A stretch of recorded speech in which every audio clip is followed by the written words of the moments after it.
প্রচারে বেরিয়ে এক মহিলার সঙ্গে ঘনিষ্ঠ হওয়ার অভিযোগ বিজেপি প্রার্থী খগেন মুর্মুর বিরুদ্ধে। শাসক দলের অভিযোগ, প্রচারে বেরিয়ে এক মহিলাকে চুম্বন মালদা উত্তরের বিজেপি প্রার্থী খগেন মুর্মুর।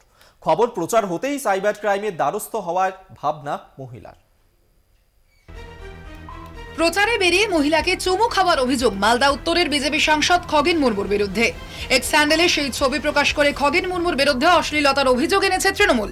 প্রচারে বেরিয়ে ওই মহিলাকে বাজেভাবে খগেন স্পর্শ করেছেন বলে অভিযোগ তৃণমূলের তরফে। তার সাথে যারা প্রচারে বেরিয়েছিলেন বিজেপিরই কেউ এই ছবিটাকে ভাইরাল করেছে। আমার মনে হয় বিজেপির এই কালচারটা বিভিন্ন বিহার বা অন্যান্য উত্তরপ্রদেশ বিভিন্ন জায়গায় অনেক সময় মহিলাদের নিয়ে তাদের নেতৃত্বদের বিভিন্ন বিকৃত আকারের ছবি বেরায়, তারই একটা পার্ট আমরা মালদার উত্তর মালদার প্রচারে দেখলাম। এটা বাংলার সংস্কৃতিতে এটা খুব নিন্দনীয়। আসলে হচ্ছে সবার বাড়িতে মা বোন আছে, সবাই হচ্ছে মা একটা বাচ্চা যদি কারো সবাই বাচ্চাদেরকে সবাই তাতে হচ্ছে যে আদরই করে, তো এটার আবার কোনো বিষয় আছে নাকি? এরা তৃণমূল কংগ্রেসের কালচার, তো ওদের এগুলোই থাকে, ওরাই সব নিজেরা মনে করে। তো একটা সাধুর কাছে যদি একটা চোরও যায় তো ও বলবে এটা সাধু, আর একটা চোরের কাছে যদি সাধু যায় কি বলবে এটা হচ্ছে এটাও চোর আমার মতোই। এরা ওইসব করে, এদের সব এসব বলার কোনো মানে নেই। এক্স হ্যান্ডেলে নারীর সম্মান নিয়ে বিজেপির ভাবনাকে তুলোধনা করেছে তৃণমূল। মহিলা কুস্তিগীরদের যৌন হেনস্থা থেকে শুরু করে মহিলাদের নিয়ে অশ্লীল গান তৈরি, এটাই বিজেপির সংস্কৃতি বলে দাবি করা হয়েছে তৃণমূলের তরফে। বিজেপি হচ্ছে নারী বিদ্বেষী একটা রাজনৈতিক দল। আপনারা জানেন ভারতবর্ষের প্রধানমন্ত্রী স্বাধীনতা দিবসের দিন বিলকিসগঞ্জ দর্শকদের রেহাই করেন। আপনারা জানেন মহিলা কুস্তিগীরদের যিনি যৌন নির্যাতন করেন সেই ব্রিজভূষণ তার দলের সাংসদ। আপনারা জানেন তাদের দলের আইটি সেল যিনি চালান তিনি বেনারস হিন্দু ইউনিভার্সিটির দর্শকদের নিয়ে আইটি সেল চালান।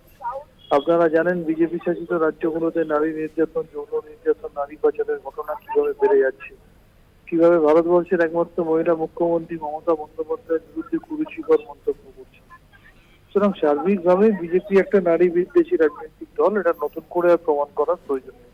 অন্যদিকে খগেন মুর্মুর পাশেই রয়েছে তার দল। তৃণমূল তো শুধু ভালোবাসা জানে না, তৃণমূল শুধু হিংসা জানে। একটি বাচ্চা মেয়েকে স্বাভাবিকভাবেই যে ভালোবাসার জন্য যে হৃদয় দরকার, সেই হৃদয় তৃণমূলের পাষাণ হয়ে গেছে। তো পাষাণ হৃদয়ে সবকিছুই নোংরা চোখে দেখবে, কারণ তৃণমূলের স্বভাবই তো নোংরা, যার জন্য আজ পর্যন্ত সারা পশ্চিমবাংলায় যতগুলো মহিলা নির্যাতনের ঘটনা ঘটেছে একটা ঘটনাও তৃণমূল ছাড়া কেউ নেই না। অতএব তারা তাদের সেই নোংরা দৃষ্টিতেই সর্বত্র দেখে বলেই এই জাতীয় প্রপাগান্ডা করছে, যেটা ইলেকশনের মধ্যে মানানসই নয়।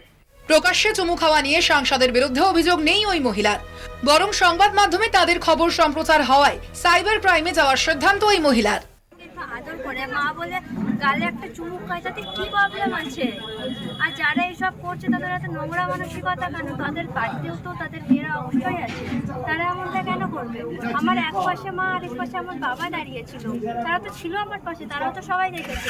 তারা এমন স্ক্রিনশট করে ভাইরাল করার কি হয়েছে? এ তো খারাপ কিছু নেই।